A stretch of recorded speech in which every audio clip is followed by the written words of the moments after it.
So today we're going to be doing a review of tissues. And so hopefully you remember from the time that we spent right before we left school talking about tissues and what tissues was. Remember, it was an acronym that we used to remember the causes of the Civil War, the major causes of the Civil War.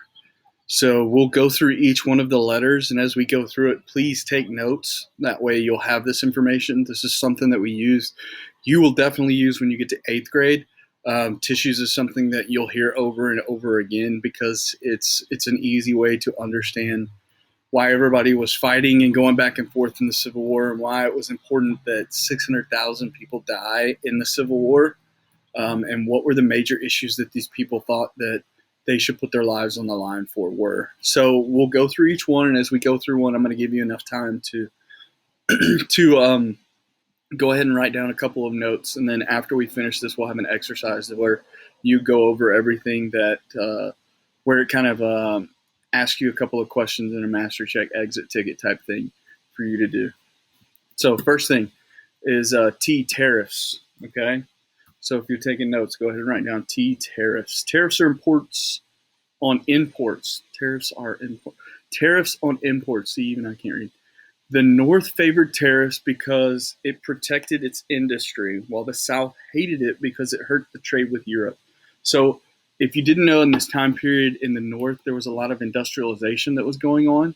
And what do I mean by that? There were a lot of factories that were popping up, and textile industries and stuff like that. And so there was really a push in the North for American goods to become really, really important because a lot of people were buying British and imported goods. And so the North really thought that these taxes on the imports and exports going out of the country and coming into the country was a really, really good thing. And so the North was really in favor of it because it pushed people, instead of having to pay extra for their foreign goods, they could just buy American goods and it would be totally fine, and you wouldn't have to pay that extra tax. But the South hated this because one of their main people that they sold their cotton to was England, who had a huge boom in textile industries at this time period. And so they were looking for all the cotton that they could, and the South just so happened to have the best cotton industry in the world. And so the South was really flourishing because of this industry that was popping up in England. But when the tariffs and these taxes came in, the South really got hurt. And so they really were not in favor. So remember, the North was in favor of these tariffs and the South was not. They hated the tariffs because it really, really hurt the economy that was going on. So that's T, tariffs. So the next one we're going to talk about is the I, okay? I is for industrialization versus agriculture. And I kind of touched on this before, and why this was such a big deal. So the North was moving towards more manufactured goods and businesses and factories and banks, while the South had a mainly agricultural-based economy. So what this meant is that they were dependent on the slave labor that came in. So let's kind of break this down. The North had this huge textile industry that was going on, and other industries that were popping up, and mechanization, or the introduction of machines, was happening in the North. But in the South, there really wasn't machines or anything to make what their livelihood was easier. So what does that mean? Let me try again and see if this makes sense. So in the South, they had corn and cotton and tobacco and sugar and stuff like that was being farmed. And so there were no tractors during this time period.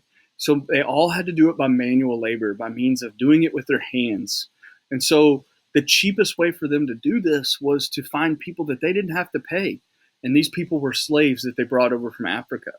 And so, and other places. So what they would do is they would use this slave labor, and it really fed into their economy and their agricultural-based economy, while the North was something that was completely different. So you have these two entities.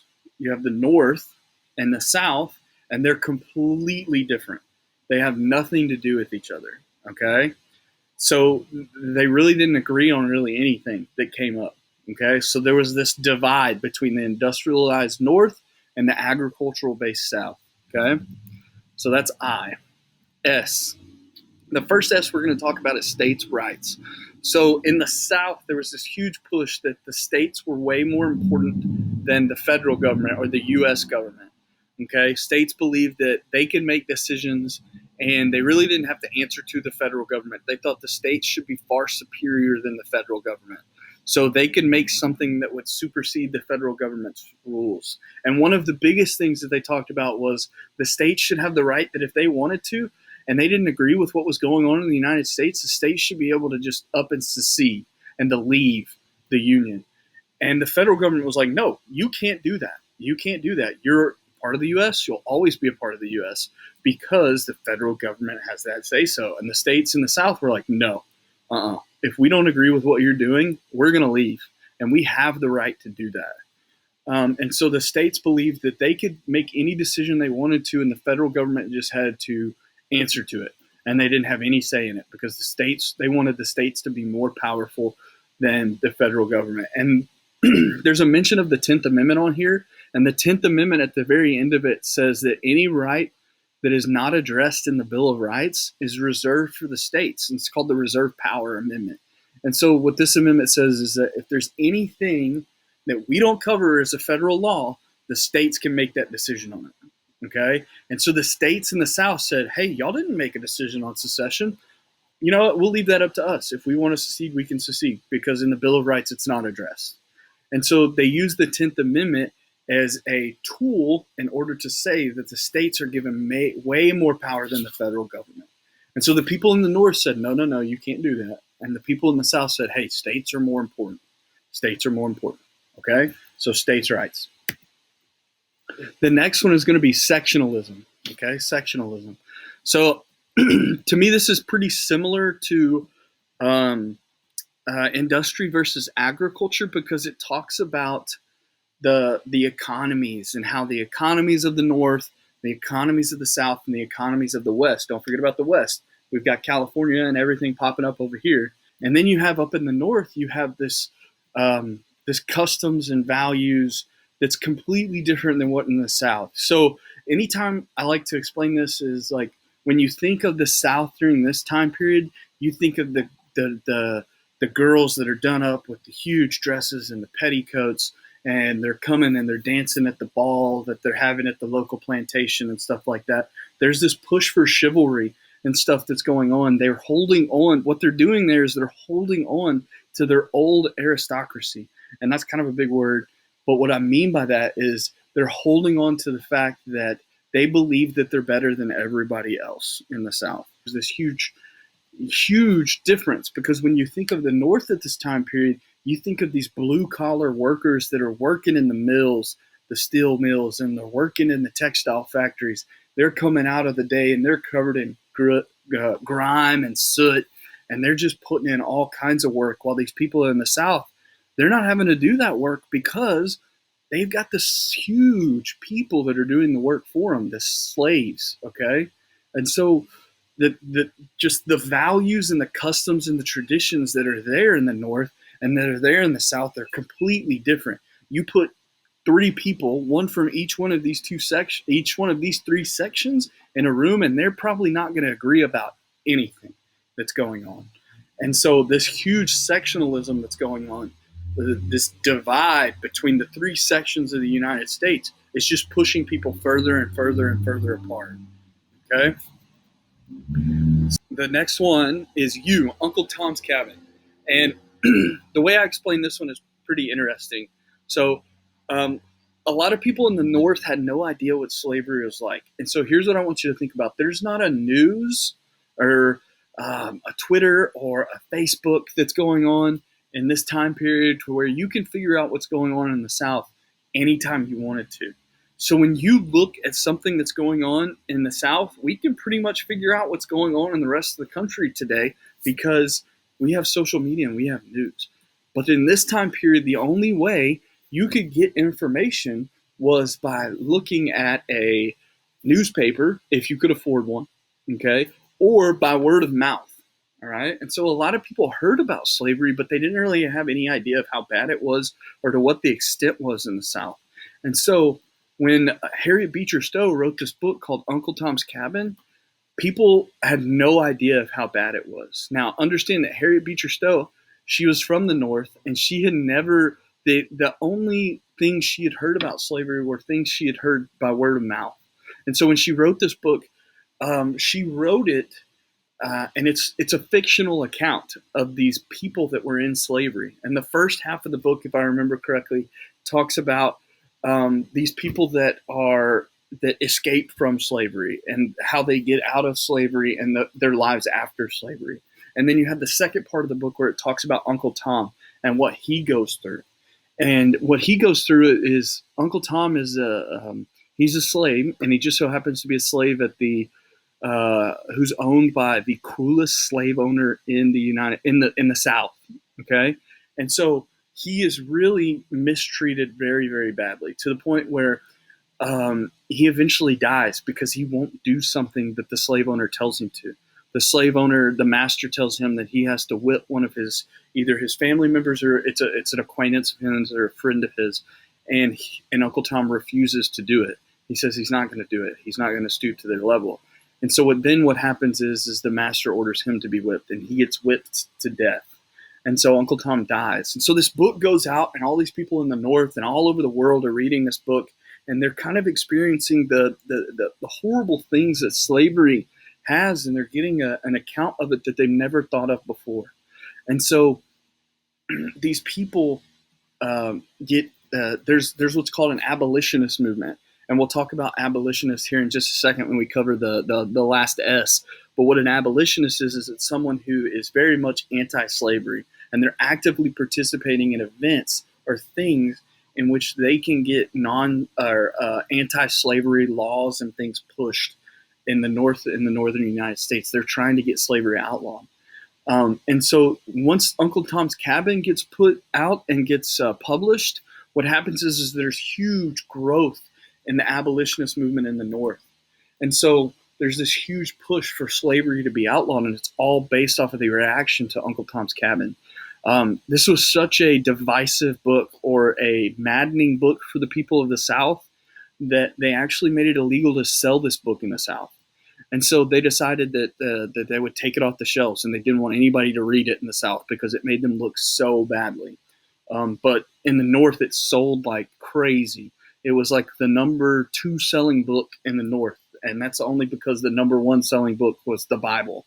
And so Uncle Tom's Cabin has this huge, invigorating moment for the people of the North and the people around the world, even because it's published around the world. And so there's this huge push for the from outside the United States, telling the people in control of the United States that they've got to do something about this slavery. And so the European powers get involved and stuff like that. And so there's this huge movement that's growing and growing and growing, and it will eventually lead to Uncle Tom's Cabin being one of the major causes of the Civil War. So the next one we're going to talk about is E, okay? The election of 1860, okay? So the election of 1860 is really easy to think about. So this is the election where Abraham Lincoln gets elected. And there were really 4 people running. And we won't really talk about John Bell because he didn't receive close to many of the votes. So the other 3 guys are the guys we're really going to talk about, we're really going to focus on. The first one being Abraham Lincoln, who is a Republican. And then you have Stephen Douglas, who is a Democrat, and John Breckinridge is a Democrat. So we're going to talk about how this election happened and what happened during this election. And we're going to talk about how it affected the Southern mindset on whether or not Abraham Lincoln was president. So the first thing we have to talk about is we have to talk about the election and why things kind of happened the way they did. So when you think of an election in the United States, okay, there's a pie, right? So we got a pie over here, okay? We got a pie over here, right?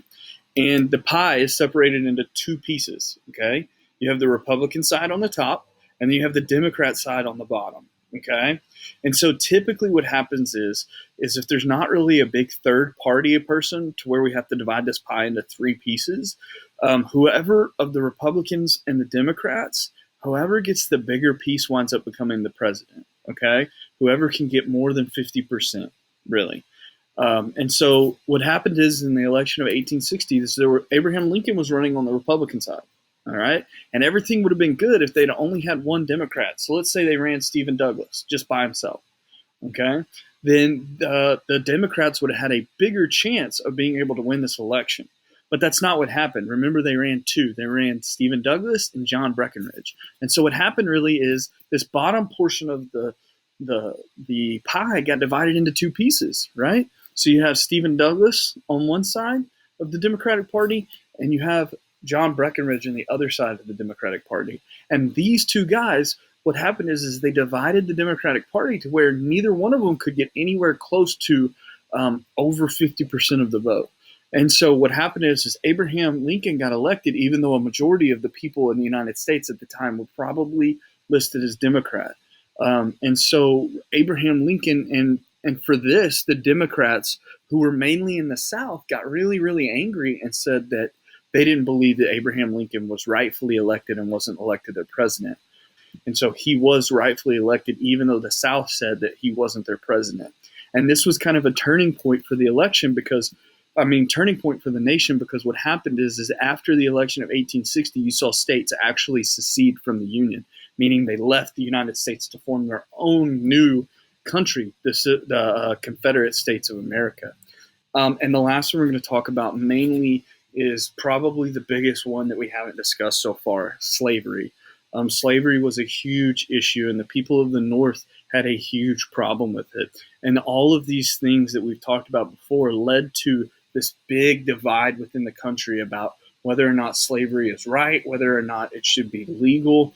And for the most part, this is probably when most people think of the Civil War, they think this is the biggest cause of the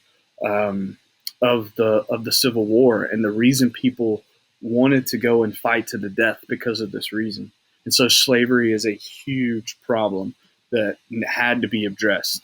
And so this is Tissues. Guys, this is a review of the main causes of the Civil War, the main issues that divided the country during this time period and led to over 600,000 people losing their lives. And when you think of the Civil War, you've got to think about it and this is the way I kind of described it to my classes, is when you think about the Civil War, you think about wars that we have nowadays, like World War I and World War II. We sent kids, we sent people and men overseas to fight in a war. And so when they lost their lives, they lost it on a foreign battlefield. But when you think of the Civil War, these are 600,000 people that died in the United States' backyard. And the dividing line was laid out so that there were brothers fighting against brothers, dads fighting against sons. It was a huge deal. And this was probably the bloodiest war in American history as far as the loss of American lives. And so these issues that we see over here, the tissues over here, are huge things that you really need to be familiar with. And if you didn't have time to go and take notes, make sure that you go back through this video and you write down as much notes as you can. Because this is something that you're going to talk about not only this year, but next year. And then into high school, you're going to talk about this when you go through American History Part 2. So please make sure that you're familiar with the main causes of the Civil War.